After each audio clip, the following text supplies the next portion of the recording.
3 महीने में ही 30,000 से भी ज्यादा सब्सक्राइबर्स और 1.5 महीने में ही चैनल मोनेटाइज। ये देखने के बाद आप लोगों का एक रेगुलर सवाल मुझे हर बार आता है। तो आज इस वीडियो में मैं आपको यही बताने वाला हूँ कि वो कौन से सीक्रेट्स हैं जिनकी वजह से मेरा चैनल इतनी जल्दी ग्रो कर पाया। और इस वीडियो में मैं बाकी यूट्यूबर्स की तरह थंबनेल या एडिटिंग जैसे पॉइंट्स कवर नहीं करूंगा, बल्कि वो माइनर पॉइंट्स डिस्कस करूंगा जो बड़े यूट्यूबर्स तो ध्यान देते हैं लेकिन आपको नहीं बताते, जिसकी वजह से वो तो ग्रो हो जाते हैं और आप कंफ्यूज रह जाते हैं कि मैं ऐसा क्या गलत कर रहा हूँ। तो सबसे पहला पॉइंट है नॉलेज। हर यूट्यूबर जो अभी ग्रो हो रहा है या हो चुका है वो जानता है कि वो यूट्यूब पे क्या कर रहा है। उसे पता है कि यूट्यूब कोई लक का गेम नहीं है जैसा कि 90% ऑडियंस सोचती है, बल्कि एल्गोरिदम और ऑडियंस के बीच का एक बैलेंस है जिसको मेंटेन करके रखने से आपका चैनल अपने आप ग्रो होता है। आपको क्या लगता है मनोज डे, एल्ग्रो, डिकोडिंग वाईटी या फिर मैं अपने लक की वजह से इतने सक्सेसफुल हो रहे हैं? तो आप गलत है। मेरे चैनल के ग्रोथ के पीछे का रीजन एल्गोरिदम को समझना है, यूट्यूब को समझना है कि यूट्यूब क्या है, क्यों है और इसे हमसे क्या चाहिए। अगर आपके पास इन 3 क्वेश्चंस का आंसर है तो आप ऑलरेडी 90% चैनल से ज्यादा सक्सेसफुल हैं। लेकिन ये नॉलेज आएगा कैसे? एक्सपीरियंस से। ये मेरा पहला चैनल नहीं है, इससे पहले भी मैं 4 चैनल्स पे काम कर चुका हूँ, जिसमें से एक चैनल स्ट्राइक की वजह से डिलीट हो गया था। एक चैनल मैंने फॉरेन ऑडियंस पे बनाई थी तो उसकी ग्रोथ रुक गई, और साथ ही 2 चैनल्स अभी 66K और 28K पे है, जिसमें से एक शॉर्ट्स का चैनल है तो वो किसी काम का नहीं, और दूसरे चैनल का RPM बहुत लो है। और इन चैनल्स पे ग्रो होना कभी भी मेरा टारगेट नहीं था, बल्कि इन चैनल्स पे तो मैं एक्सपेरिमेंट करता हूँ, जिसकी वजह से मुझे copyright, algorithm, branding, marketing, RPM, CPM जैसे फैक्टर्स के बारे में पता चला, जिसको कोई भी यूट्यूबर अच्छे से कवर नहीं करता है। लेकिन ये सारी चीजें ग्रो करने के लिए बहुत इंपॉर्टेंट है। और इन सबसे भी ज्यादा जो चीज मैंने और बाकी सारे बड़े यूट्यूबर्स ने एक्सपीरियंस से सीखी है, जिसके बिना कोई भी सक्सेसफुल नहीं हो पाता, वो है पेशेंस। अभी जितने भी नए यूट्यूबर्स आते हैं वो सोचते हैं कि 1-2 महीने में ही चैनल मोनेटाइज कर ले, और जब वो ऐसा नहीं कर पाते हैं तो वो डिमोटिवेट हो जाते हैं और गिव अप कर देते हैं, या फिर अपने कंटेंट के साथ अनकंसिस्टेंट हो जाते हैं। यूट्यूब एक्चुअल में एक लंबी गेम है। अगर आपको 1-2 महीने के अंदर ग्रोथ चाहिए तो आपके लिए इंस्टा सही प्लेटफॉर्म है, ना कि यूट्यूब। यूट्यूब पे काम करने से पहले आपको अपना पेशेंस लेवल काफी बढ़ाना पड़ेगा और अपना माइंडसेट चेंज करना पड़ेगा। लेकिन अब आप कहेंगे कि मैंने भी तो अपना चैनल 2 महीने के अंदर ही ग्रो कर लिया, तो मैं ऐसा क्यों कह रहा हूँ? तो इसका रीजन ये है कि मैं यूट्यूब पे इसी माइंडसेट के साथ आया था कि मैं अगले 6 महीने सिर्फ अच्छा कंटेंट प्रोवाइड करूंगा। मुझे सब्सक्राइबर्स या फिर मोनेटाइजेशन की कोई भी लालच नहीं थी। एज अ रिजल्ट मैंने 1 महीने के अंदर सिर्फ 4 वीडियोस डाली और सारे वीडियोस पे सिर्फ 500 तक ही व्यूज आ रहे थे, अंटिल मैं 2 मराठी वाली वीडियो डाली जो कि सिर्फ 4 घंटे में 1000 व्यूज क्रॉस कर गई। लेकिन पॉइंट यहाँ पे ये है कि अगर मुझे अभी व्यूज नहीं आ रहे होते तो क्या मैं वीडियोस डालता? आंसर है कि मैं बिल्कुल डालता, बिना क्वालिटी में कोई भी कॉम्प्रोमाइज किए, क्योंकि मेरे एक्सपीरियंस से मुझे ये पता है कि यूट्यूब कई बार आपकी वीडियोस को रीच देने में 6 महीने का टाइम भी ले लेता है, और अगर आपने तब तक गिव अप कर दिया होगा तो आपका स्टार्ट करना ही बेकार हो जाएगा। आपको हमेशा 33 वीडियो रूल फॉलो करना चाहिए, जिसके अकॉर्डिंग जब तक आप अपने चैनल पे 33 वीडियोस अपलोड नहीं कर देते हैं आपको रुकना नहीं है, और इन सारी वीडियोस की क्वालिटी काफी अच्छी होनी चाहिए, और ये सारी वीडियोस या तो किसी ट्रेंडिंग टॉपिक पे होनी चाहिए या किसी नीड को फुलफिल कर रही होनी चाहिए। अब क्या एक्सपीरियंस और नॉलेज ही वो फैक्टर है जिसकी वजह से मैं इतनी जल्दी ग्रो कर पाया? तो आप गलत है, क्योंकि मेरे पास इस निश में कोई भी नॉलेज या एक्सपीरियंस नहीं था। तो आपका सवाल होगा कि मैं 30,000 सब्सक्राइबर्स कैसे गेन कर लिए? इस नीश में एंटर होने से पहले मैंने पूरे 1 हफ्ते इस नीश को स्टडी किया, जहां मैंने मनोज डे, एल्ग्रो, स्टेप ग्रो, डिकोडिंग वाईटी जैसे बड़े चैनल्स को स्टडी किया, और साथ ही साथ जो नए चैनल्स हर रोज क्रिएट हो रहे थे मैं उनको भी स्टडी कर रहा था। और एंड में मुझे एक परफेक्ट स्पॉट मिल गया इस नीश में एंटर करने के लिए। मुझे 1 हफ्ते की स्टडी के बाद ये पता चला कि एल्ग्रो अकेला काफी बड़ी ऑडियंस बेस होल्ड कर रहा था, और उसके गायब होने के बाद लोग नए यूट्यूबर्स को ट्राई कर रहे थे, जिसकी वजह से छोटे चैनल्स भी व्यूज ले पा रहे थे। और क्योंकि मुझे एल्गोरिदम की नॉलेज थी तो मुझे पता था कि किसी भी पुराने चैनल पे वीडियो डालने से ज्यादा बेहतर होगा कोई नया चैनल खोल के उस पे वीडियो डालूं। और इस नीश की एडिटिंग स्टाइल में भी काफी डिफरेंस था, तो अगर मुझे एक अच्छा कंटेंट बनाना था तो मुझे इस स्टाइल को अडेप्ट करना जरूरी था। और फिर मैंने 1 हफ्ते के अंदर ही यूट्यूब ट्यूटोरियल्स के थ्रू ये एडिटिंग स्टाइल सीख ली। अब पॉइंट यहाँ पे ये है कि अगर मैं एल्ग्रो या डिकोडिंग वाईटी या फिर नए चैनल्स को स्टडी नहीं करता तो मैं भी उन नए चैनल्स की तरह 2 दिन चलता और उसके बाद गायब हो जाता। मैंने इस नीश के एक्सपर्ट्स को देखा और उसके बाद फिर बिगिनर्स को देखा, जिससे मुझे पता चल पाया कि मुझे क्या करना है और क्या नहीं करना है। सारे यूट्यूबर्स आपको ये सिखाते हैं कि क्या करना है, लेकिन आपको ये कोई नहीं बताता कि क्या नहीं करना है, जिसकी वजह से आप सभी लोग सेम मिस्टेक्स करते हो और आपका चैनल नहीं चल पाता।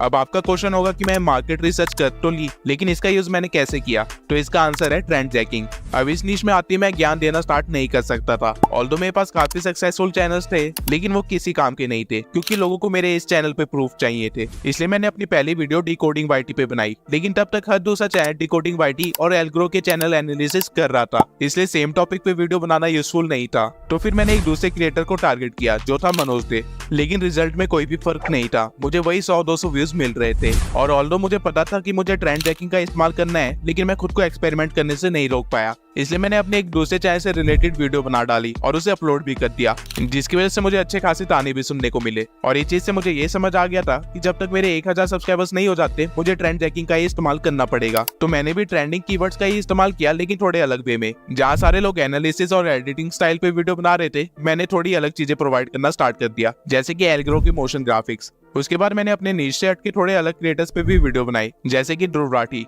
और वो वीडियो एक सक्सेस थी मेरे चैनल के लिए। और इसी वीडियो की वजह से मुझे 10,000 सब्सक्राइबर्स भी गेन हुए और मेरा चैनल भी मोनेटाइज हो गया। अब ऐसी एक सडन ग्रोथ एक ना एक बार हर चैनल को मिलती है, लेकिन आगे आपको सेम ग्रोथ मिलेगी या नहीं मिलेगी, ये इस बात पर डिपेंड करता है कि आपने इस ग्रोथ को किस तरह इस्तेमाल किया। अब मेरा चैनल ध्रुव राठी के कीवर्ड पे रैंक कर रहा था, इसलिए मेरे लिए ध्रुव राठी से रिलेटेड वीडियोस बनाना इंपॉर्टेंट हो गया था। और ये चीज मेरे लिए काफी फायदेमंद भी रही और उससे ज्यादा नुकसानदायक भी। और ये कैसे हुआ, ये मैं अभी बताता हूँ।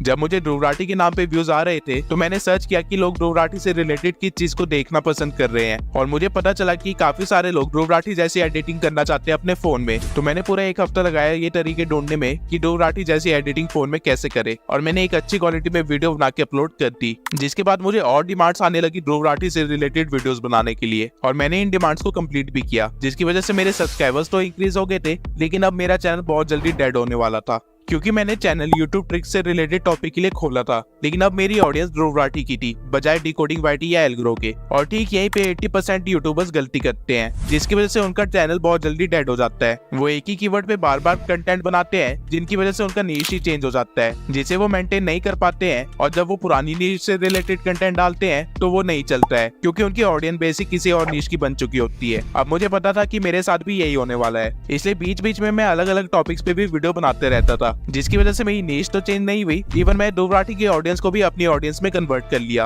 लेकिन अब आप कहेंगे कि ऐसे तो कई सारे चैनल्स हैं जो अपने ट्रेंडिंग कीवर्ड्स पे ही कंटेंट बनाते हैं, लेकिन उनके तो वो वीडियोस भी नहीं चलते हैं। तो मैंने ऐसा क्या किया कि मेरी ध्रुव राठी से रिलेटेड हर वीडियो पे लाख से भी ज्यादा व्यूज है, और मैंने उनको अपनी ऑडियंस में किस तरह कन्वर्ट कर लिया।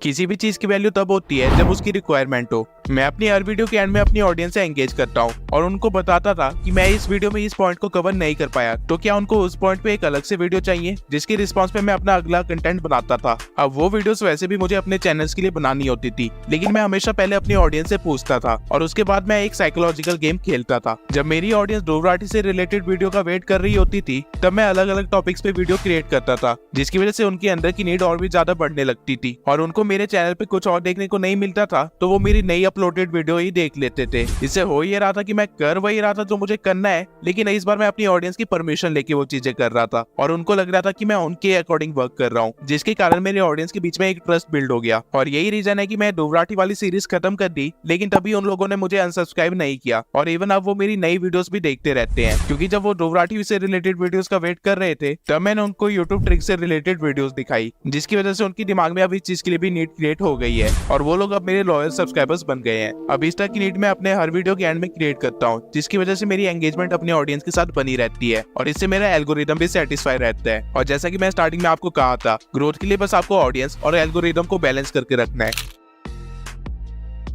अब मार्केट रिसर्च करने के बाद और अपने एक्सपीरियंस से मुझे एक चीज समझ आ गई थी, अगर आपके पास एक एज नहीं है तो आप कभी भी लंबा नहीं टिकोगे। अब ये एज क्या होता है? एज का मतलब होता है कोई भी ऐसी एक खास चीज या टेक्निक जिसकी वजह से आप अपने कॉम्पिटिटर से अलग हो जाते हैं, या फिर जिसकी वजह से लोग आपको रिकॉग्नाइज करे।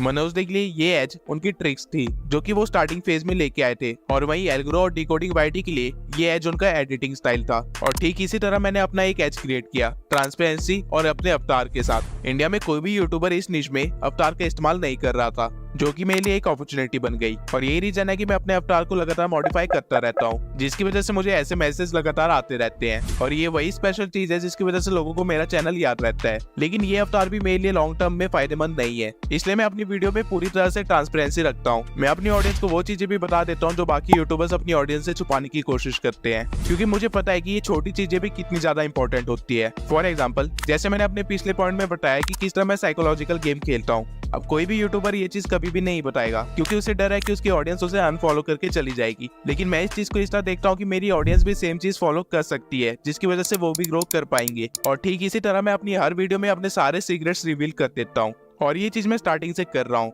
जैसा कि मैंने अपनी पहली वीडियो में ही बता दिया था कि मैंने कौन सी ट्रिक इस्तेमाल की अपनी पहली वीडियो को ही वायरल करने के लिए। अगर आपने अभी तक वो वीडियो नहीं देखी है तो अभी जाके उस वीडियो को जरूर देखें, आपको सारी चीजें समझ आने लग जाएगी।